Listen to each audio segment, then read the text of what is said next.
Today we're talking about the new 2023 conforming loan limits that were just released for Fannie Mae and Freddie Mac loans. So if you're thinking about buying or refinancing in 2023, you're going to want to stay tuned and see how high the loan limits are in your neck of the woods. My name is Alex Ramirez. I'm a licensed real estate mortgage broker. And on this channel, we love talking about all things mortgage, real estate, and finance related. So if you want to stay tuned with us and learn about what's going on in the real estate, mortgage world, and finance, make sure you follow or subscribe to me. And also take a look at all my social media. Follow me there as well. Love to connect with you. And if you have a comment, obviously leave me one. If you love the information, make sure you leave me a like. So let's just get right into it. What we see here from Fannie Mae and Freddie Mac is definitely an increase over last year. So you can see here a 1-unit single family home in a regular general limit area is $726,200. And this is an increase of 12.2% from last year. Last year's loan limit was at $647,200. So definitely saw a bump there. And in your high cost areas, you get now for the very first time on a 1-unit single family home, Fannie Mae and Freddie Mac is over the 1 million mark, $1,089,300 if the property is located in a county that is considered a high cost county. And we call these high balance loans. And here below that, you can see the different loan limits if you're looking for a 2-unit property, 3-unit property, or a 4-unit property that's going to be secured by a conventional Fannie Mae or Freddie Mac loan. So again, definitely seeing an increase here and a pretty good size one, I would say, as you take a look at these. Remember that over the last 2 years, the data that I released in a previous video from the Federal Reserve economic data showed that home prices had increased 39%, and that was as of January of 2022. So obviously now that we're at the tail end of 2022, getting ready to go into 2023, we've started to see some home prices start to come down a little bit. But Fannie Mae and Freddie Mac look at the home price index each and every year right around December time, and they go ahead and release the new loan limits for the following year. Now, these loan limits are in effect as of today. So if you're seeing this recording, it's already in play. Most lenders have already started to take this information as of probably maybe 3 or 4 weeks ago. They were starting to guess as to what they thought Fannie Mae and Freddie Mac was going to raise the loan limits to, and they started to take applications for customers to not let them, wait or not make them wait until 2023.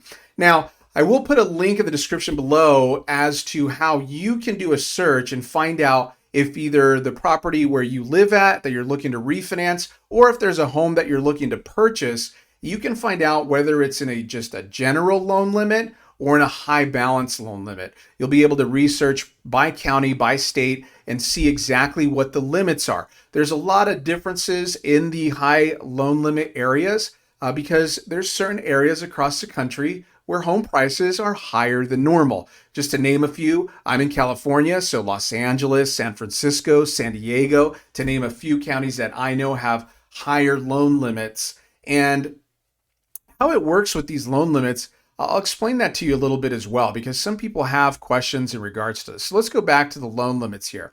So anything from 0 on a loan to $726,200 would be conventional loan financing, let's say on a single family 1-unit home.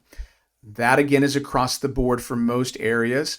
And if you were to do a loan size that's at least $726,200 or less than that, you're going to go ahead and be able to get your standard pricing and ways to submit your loan and be approved, or qualifications, if you will, from Fannie Mae and Freddie Mac. You'll be able to just do standard qualifications.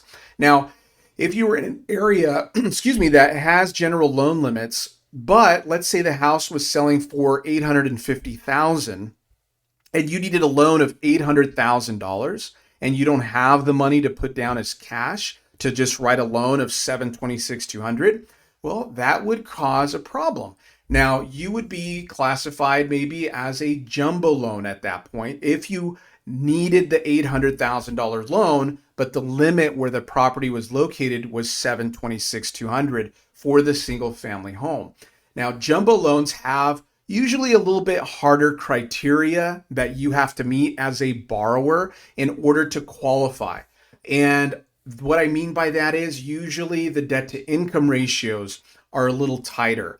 You also usually have to show maybe a little bit more in assets. The loan versus the value of the house have also a little bit more limitation on just how high they'll go in regards to the loan versus the value of the house. So it just makes the process of qualifying a little bit harder. You have to be, prepared for something like that. Now, if you find out that the property is located in a high cost area, and let's just say you find that it's in the max, right? The high balance max in the county you want to buy is $1,089,300. Well, you can take a loan all the way up to that amount, and it'll still fall under what's called high balance conventional loan limits. So you don't have to go into the jumbo category if that property is in a county where the loan limit is less than the loan that you're asking for or equal to. So this gives you a little bit more ability to qualify still under the traditional Fannie Mae Freddie Mac guidelines and not have to jump into a jumbo loan unless you need to finance more than the high cost loan limit for the type of home you're looking to buy. So hopefully I didn't lose you there, and hopefully that makes sense. A lot of people always have questions in regards to why are there loan limits, Alex, and what does that even matter to me, right? And that's why it should matter, and it plays an important role. And sometimes jumbo loans, not always, but sometimes depending on the scenario, may also carry higher interest rates. High balance loans can also sometimes carry high interest rates as well. So again, this all plays a part when you're looking to buy a house. And it's good to know before you go into it where the property is located again and whether you're going to have an issue with the loan limit or not. But I welcome these new higher loan limits. It's great to see. I know it's going to help a lot of clients